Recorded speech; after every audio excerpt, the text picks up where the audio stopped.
আপনারা করিম খায়ের হুজুরদের কথা জানেন আপনারা। এই ব্যক্তি কেমন মাকবুল বান্দা ছিল।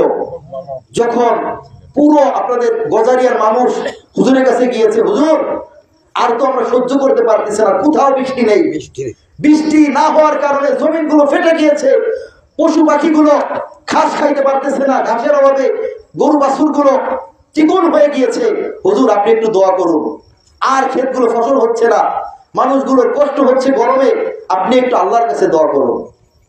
এ মুসলমান ইমানদার আল্লাহর গোলাম, করিম খায়ের হুজুর সমস্ত মানুষদেরকে ডাক দিয়েছে।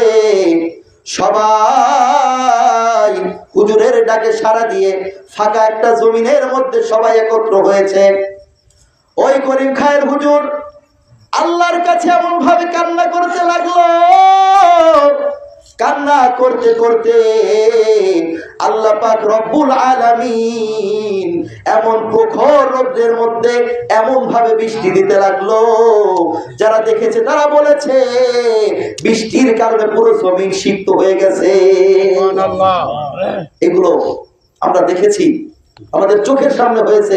আমি এক বড় বুজুর্গের সাথে এই ইস্তেসকার নামাজের মধ্যে শরীক হয়েছিলাম। খুদার কসম, দোয়াটা যখন করলো সাথে সাথে পুরা আকাশে মেঘ ভরে গিয়েছে। এই ব্যক্তি দোয়া করার সাথে সাথে পুরো মেঘে আচ্ছন্ন করে ফেলছে, কিছুক্ষণ পরে বৃষ্টি হয়ে গিয়েছে। সুতরাং আল্লাহ পাক রব্বুল আলামিন যদি চায় যে কোনো কাজ সম্ভব। আপনারা বলবেন হুজুর এটা কি সম্ভব মদ দুধ হয়ে যাওয়া?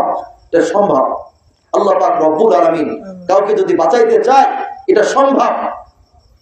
এ মুসলমান ইমানদার আল্লাহর গোলাম, আজকে আমি তোমাদের কাছে বলতেছি, তওবা যদি না করো তাহলে তার কি শাস্তি হবে।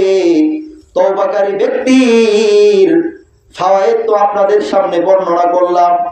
আল্লাহ পাক রব্বুল আলামিন তওবাকারী ব্যক্তিকে চোখটা বন্ধ হয়ে যাওয়ার সাথে সাথে আল্লাহ পাক রব্বুল আলামিন যদি খাঁটি দিলে তওবা করতে পারে, আল্লাহ পাক রব্বুল আলামিন ওই ব্যক্তিকে নাজাত দিয়ে দিবে।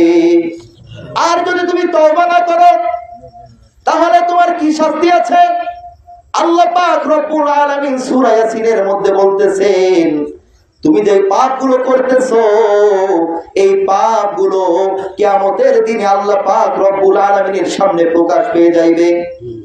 তোমার যে জবান দিয়েছে আল্লাহ, তুমি যদি দুনিয়ার মধ্যে একটা অন্যায় করো, অন্যায় করে যদি বলো আমি এটা করিনি, তাহলে মানুষ বিশ্বাস করতে বাধ্য।